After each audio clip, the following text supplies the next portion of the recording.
A gente está estudando Mateus, estamos no capítulo 15. E eu vou ler o texto em Mateus 15 e o texto paralelo lá em Marcos. Mateus 15, versículos 1 a 20. Então vieram de Jerusalém a Jesus alguns fariseus e escribas e perguntaram: por que os seus discípulos transgridem a tradição dos anciãos, pois não lavam as mãos quando comem?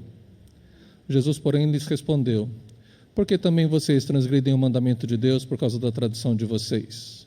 Porque Deus ordenou: honre seu pai e sua mãe, e quem maldisser o seu pai ou sua mãe será punido de morte. Vocês, porém, dizem que se alguém disser ao seu pai ou à sua mãe: a ajuda que você poderia receber de mim é oferta ao Senhor, esse não precisará mais honrar o seu pai ou sua mãe. E assim vocês invalidam a palavra de Deus por causa da tradição de vocês. Hipócritas! Bem profetizou Isaías a respeito de vocês, dizendo: este povo honra-me com os lábios, mas o seu coração está longe de mim. E em vão me adoram, ensinando doutrinas que são preceitos de homens. E convocando a multidão, Jesus disse: escutem e entendam. O que contamina a pessoa não é o que entra pela boca, mas o que sai da boca. Isto sim contamina a pessoa. Então, aproximando-se dele, os discípulos disseram: sabia que os fariseus, ouvindo o que o Senhor disse, ficaram escandalizados? Mas ele respondeu: toda planta que meu Pai Celeste não plantou será arrancada. Esqueçam os fariseus, são cegos, guias de cegos. Ora, se um cego guiar outro cego, ambos cairão num buraco. Então Pedro disse a Jesus: explique-nos essa parábola. Jesus, porém, disse: também vocês ainda não entenderam? Não compreendem que tudo que entra pela boca desce para o estômago e depois é eliminado? Mas o que sai da boca vem do coração, e é isso que contamina a pessoa. Porque do coração procedem maus pensamentos, homicídios, adultérios, prostituição, furtos, falsos testemunhos, blasfêmias. São estas as coisas que contaminam a pessoa, mas o comer sem lavar as mãos não a contamina. Abra comigo Marcos 7, é o texto paralelo dessa passagem. Eu vou ler porque ela traz mais alguns detalhes. Marcos 7. Os fariseus e alguns escribas vindos de Jerusalém reuniram-se em volta de Jesus. Eles viram que alguns dos discípulos de Jesus comiam pão com as mãos impuras, isto é, sem lavar. Porque os fariseus e todos os judeus, observando a tradição dos anciãos, não comem sem lavar cuidadosamente as mãos. Quando voltam da praça, não comem sem se lavar. E há muitas outras coisas que receberam para observar, como a lavagem de copos, jarros e vasos de metal e camas. Os fariseus e escribas perguntaram a Jesus: por que seus discípulos não andam conforme a tradição dos anciãos, mas comem sem lavar as mãos? Jesus respondeu: bem profetizou Isaías a respeito de vocês, hipócritas, como está escrito: este povo honra-me com os lábios, mas o seu coração está longe de mim. E em vão me adoram, ensinando doutrinas que são preceitos de homens. Rejeitando o mandamento de Deus, vocês guardam a tradição dos homens. E disse-lhes ainda: vocês sempre encontram uma maneira de rejeitar o mandamento de Deus para guardarem a própria tradição. Pois Moisés disse: honre o seu pai e sua mãe, e quem maldisser o seu pai ou sua mãe seja punido de morte. Vocês, porém, dizem que se um homem disser ao seu pai ou à sua mãe: a ajuda que você poderia receber de mim é corban, isto é, oferta a Deus, oferta ao Senhor. Então vocês o dispensam de fazer qualquer coisa em favor do seu pai ou da sua mãe, invalidando a palavra de Deus por meio da tradição que vocês mesmos passam de pai para filho.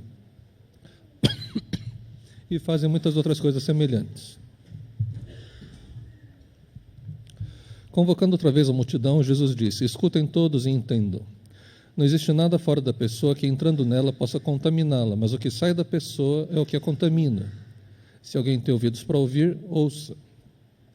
Quando entrou em casa, deixando a multidão, seus discípulos o interrogaram a respeito da parábola. Jesus lhes disse: vocês também não entendem? Não compreendem que tudo que de fora entra na pessoa não a pode contaminar, porque não entra no coração dela, mas no estômago, e depois é eliminado? E assim Jesus considerou puros todos os alimentos.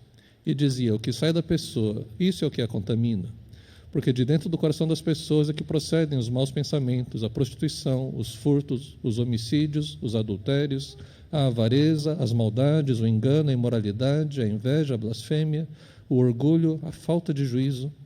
Todos esses males vêm de dentro e contaminam a pessoa.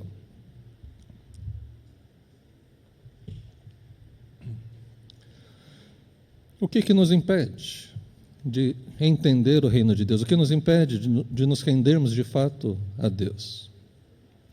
No caso dos judeus da época de Jesus, era a tradição humana, em contraposição à lei de Deus. Os relatos que a gente tem de Jesus aqui em Mateus estão sempre mostrando duas coisas: amor e verdade.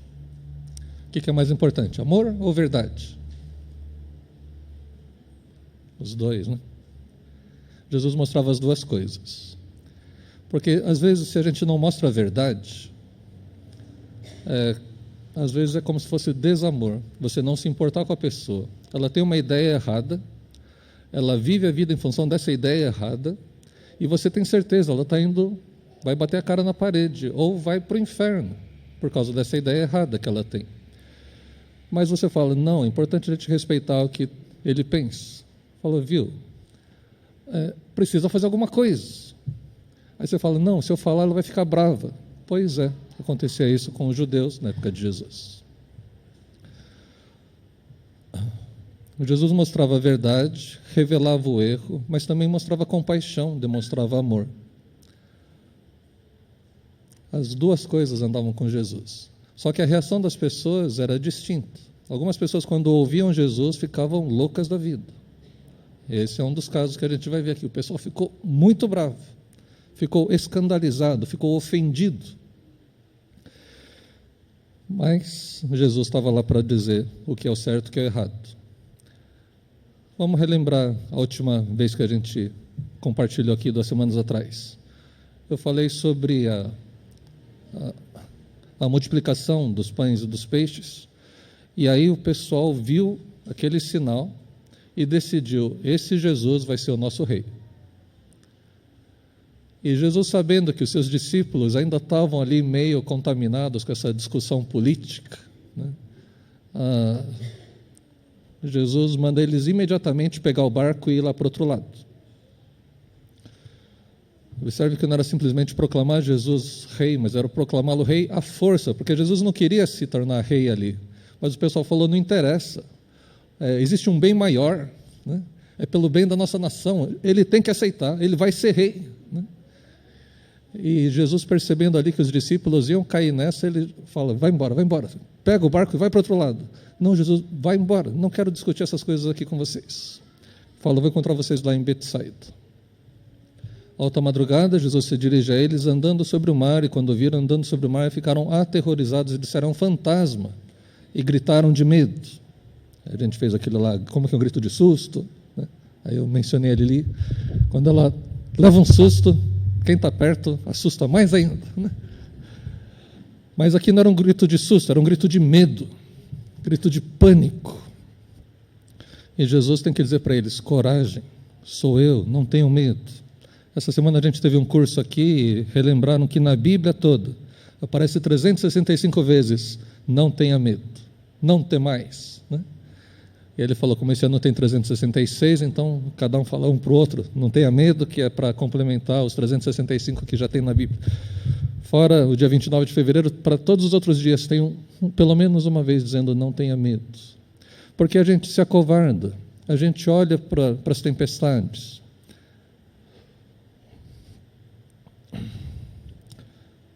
E aqui a gente precisa entender algumas coisas. Por que os discípulos não estavam seguindo a tradição dos líderes religiosos? Ou qual que era essa tradição? Quem aqui lava a mão antes de comer? Quem aqui não lava a mão antes de comer? Se lembrar, né? A gente passa um álcool, dá uma lambida assim, né? Mas no caso dos judeus não era por questões higiênicas, era para santificação, para purificação. A gente foi lá para Israel, nos banheiros. É engraçado, porque você não pode encostar depois que você já... Se você purificou sua mão, se você encostar no negócio de novo para abrir a torneira, aí ficou sujo de novo. Então você tem que bater, lava uma mão, aí tem que lavar outra, mas tem que lavar até o cotovelo, né? Aí não dá tempo. O que eles fazem? Tem uma caneca com 2 asas, porque na primeira vez você usa uma, e daí na outra vez não pode usar o mesmo, tem que usar outro. A ideia é de santificação. Se um judeu fosse para o mercado, ele ia acabar esbarrando ou encostando numa coisa que um gentil encostou. Aí ele estava impuro. Ou, Deus me livre, né? O judeu falou, se um samaritano encostou ali, aí a gente está perdido, tem que purificar. Essa era uma tradição, não era lei de Moisés. Não estava na lei. A lei falava de algumas coisas que deviam ser purificadas. Lá em Marcos fala das canecas, dos objetos de metal deviam ser purificados uma vez, antes de começar a usar. Se você ganhar um jogo de panela, você leva, os judeus fazem isso até hoje. O pessoal ganha um jogo de panela, leva lá na sinagoga para dar um banho e volta para casa. Só disso daqui foi R$15, né? Porque lá tudo custa algum dinheiro, né? Mas é só para purificar. É uma coisa ritual, uma coisa de santificação. O que nos santifica? Se trouxer um pouco de água do Rio Jordão, né?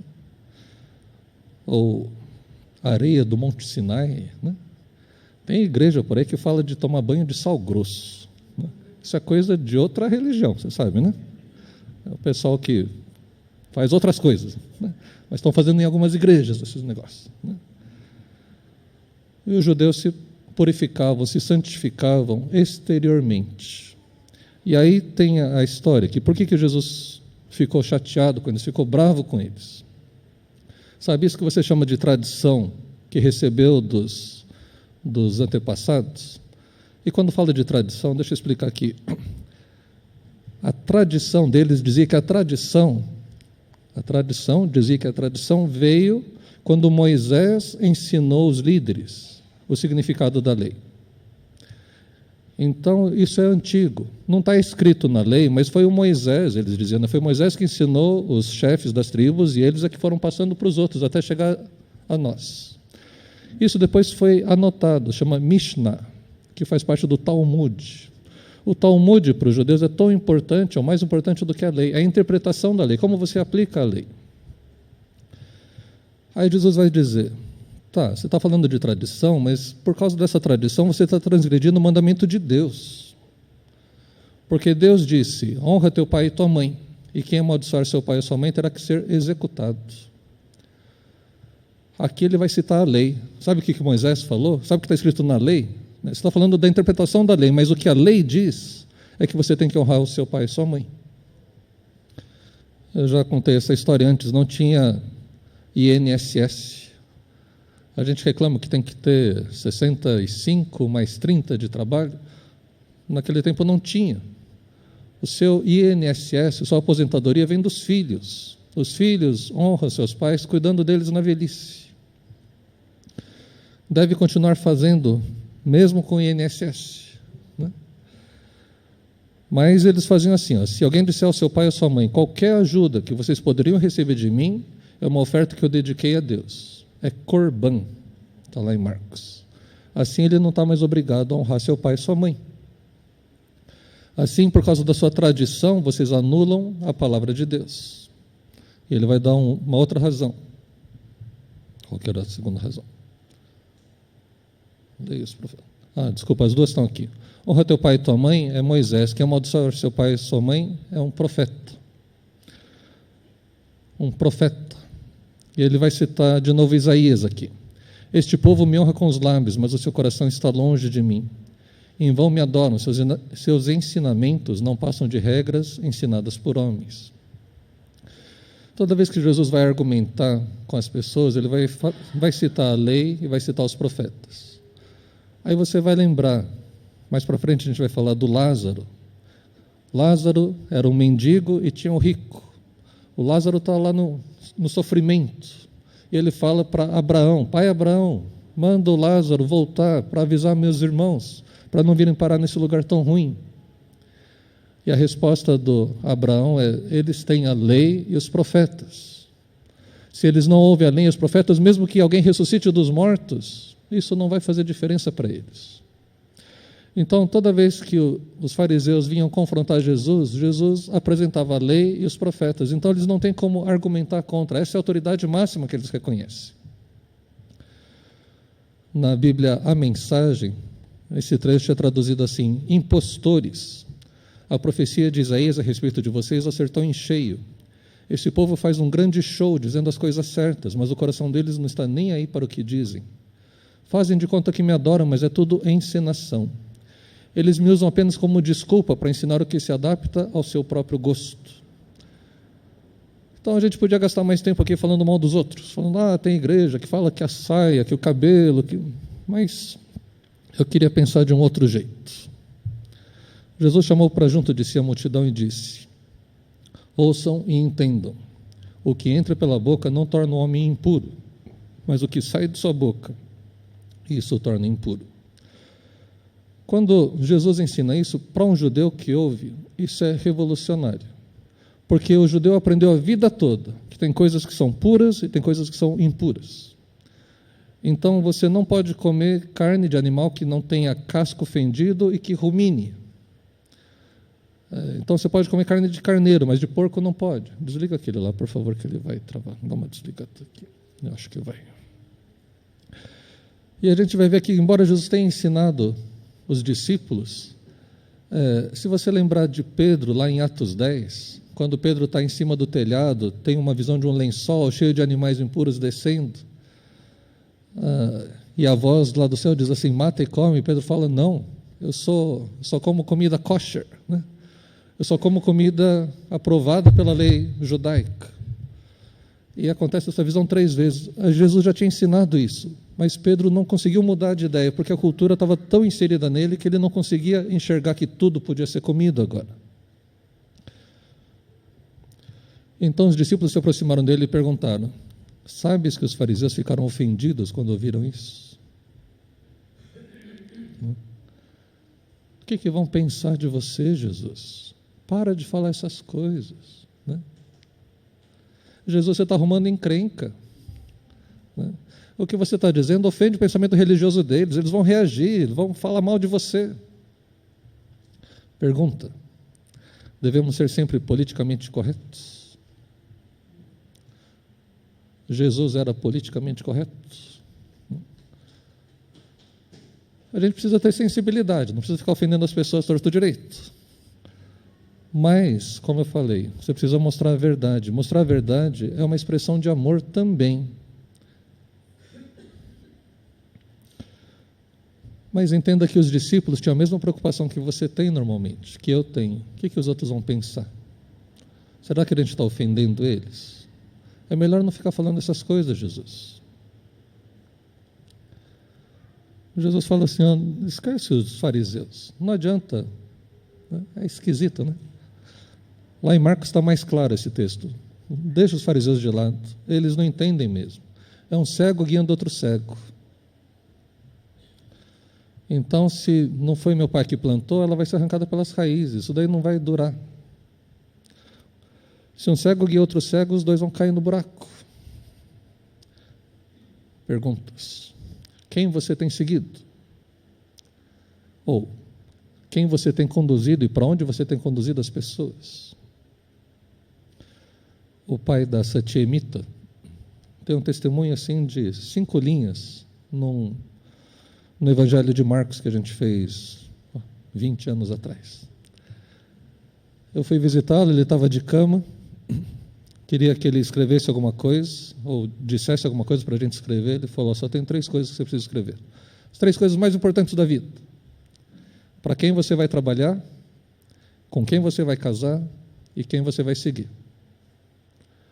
Se você errar num desses, tá ralado, né? Então tenha muito cuidado, escolha com quem você vai casar, para quem você vai trabalhar e quem você vai seguir. Todas as histórias que eu ouvi de pessoas dando testemunho: eu me converti porque li um testemunho num livrinho, foram desse daqui. Tinha 20 testemunhos, mas esse daqui fez as pessoas pensarem. Um cego guiando outro cego. Não sei se você já recebeu conselho. Às vezes eu ouço de gente que é crente e fala assim: não, mas é que eu sou de Capricórnio. Falei, como assim? Do trópico de Capricórnio? Né? Ou é do unicórnio? Não sei, cada um fala uma coisa. Assim, não pode. Se no seu pensamento você acha que os signos, a posição das estrelas que entra no quadrante da lua, assim, está errado, né? Se você se deixa guiar por esses conceitos, você é cego e se está dando conselho para os outros, está levando os outros junto com você para o buraco. Os fariseus faziam isso. Embora fossem o grupo mais religioso, eu diria que os fariseus eram os evangélicos da época.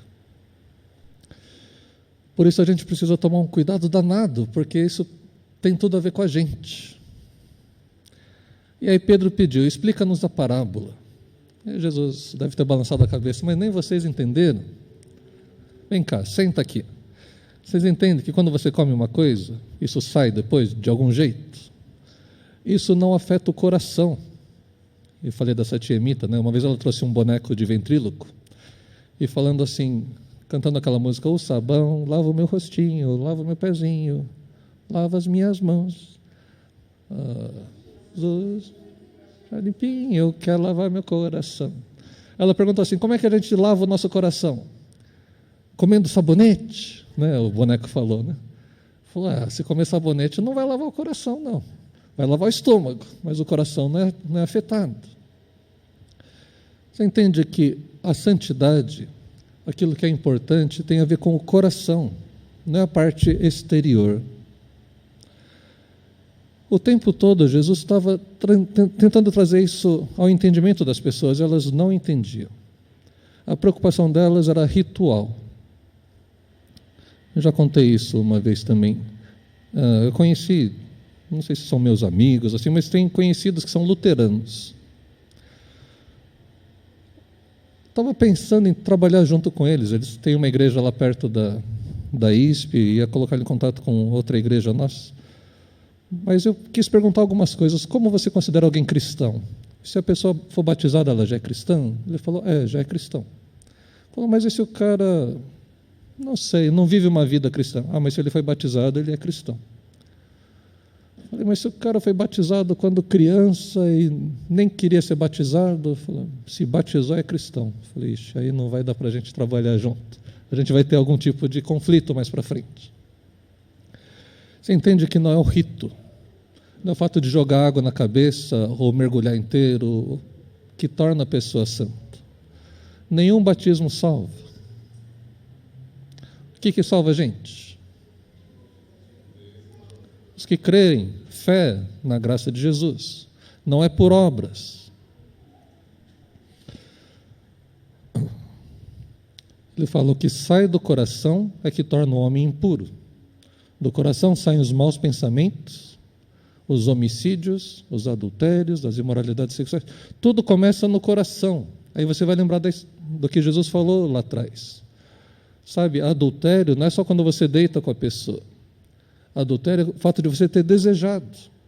Porque aí você já pecou no coração. Então o coração é a fábrica de coisas ruins.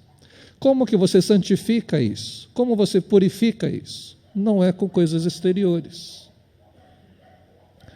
Então essas coisas tornam o homem impuro, mas o começo em lavar as mãos não o torna impuro.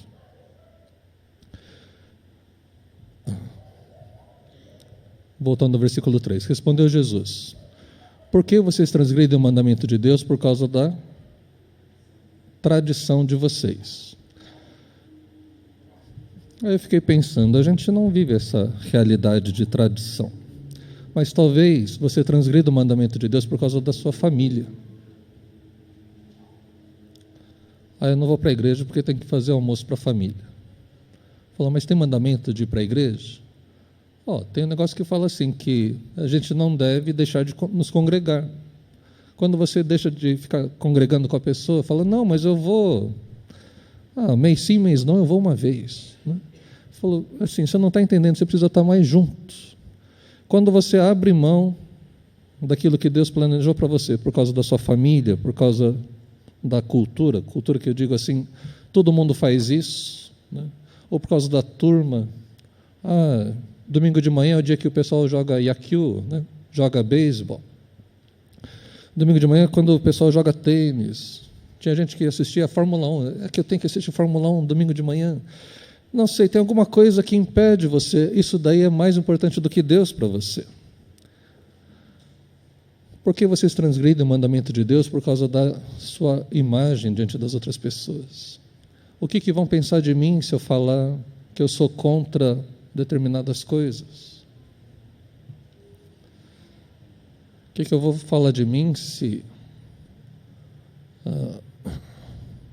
isso ameaçar minha fonte de renda? O chefe mandou você reescrever o relatório colocando os números certos ali. Certos, né? Tinha um amigo que trabalhava num banco, trabalhava na parte de sistemas, ele fala assim, os números que eles mostram para dizer que os investimentos estão dando certo, estão todos errados. Assim, e pediram para a gente colocar no programa, para você dobrar ou triplicar aquele valor. Então, em vez da coisa estar dando lucro, está dando prejuízo, mas aparece ali e tem consultoria aprovando o negócio, para você ver como que o esquema está funcionando ali, né? Por que vocês transgridem o mandamento de Deus por causa da sua fonte de renda? Se você falar que não vai fazer, vão contratar outro. Falar, se vão contratar outro, então faço eu, né? Cuidado, você está transgredindo o mandamento de Deus.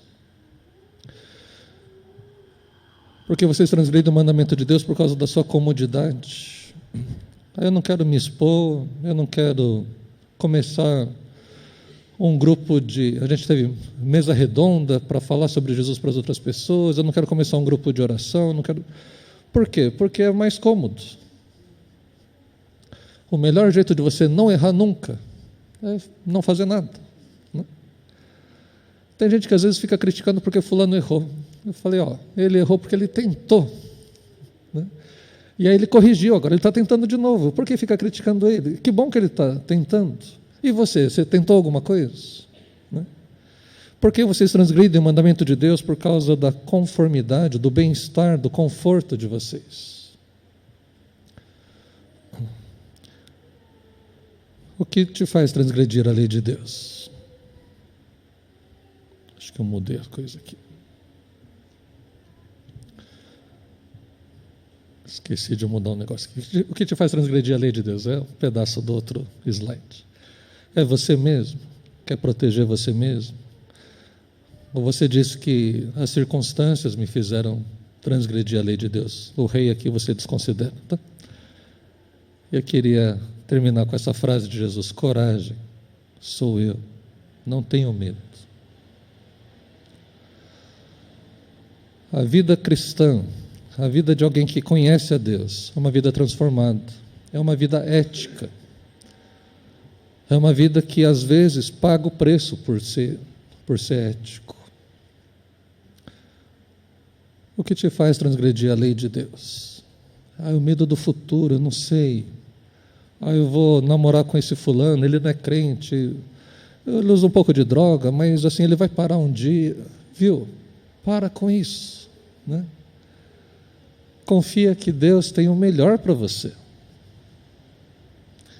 Não queira você ser o seu próprio governador, governar a sua própria vida, fazer as coisas do seu jeito.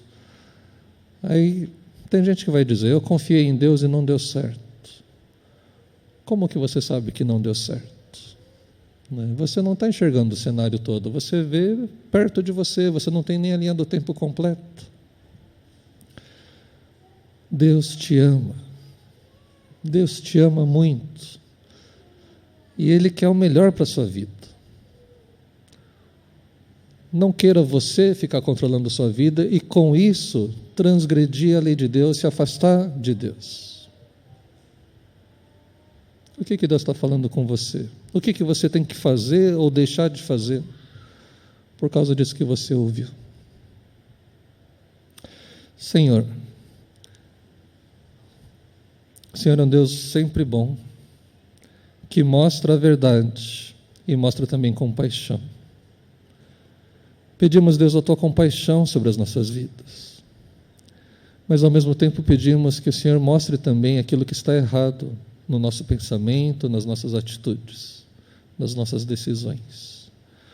Oramos, Deus, pedindo que o Senhor nos dê coragem para tomar a decisão certa, para dar o passo fora do barco, para enfrentar a tempestade andando sobre as águas, mas olhando para o Senhor. Deus, tem coisas que talvez o Senhor esteja falando para alguns aqui que parecem muito pesadas, uma decisão muito difícil. Mas ajuda-nos a confiar nesse coragem, não tenha medo. O Senhor está conosco. Obrigado, Deus, por cada um que está aqui nessa manhã. E o Senhor tem estado perto de cada um, mesmo quando a gente nem percebe.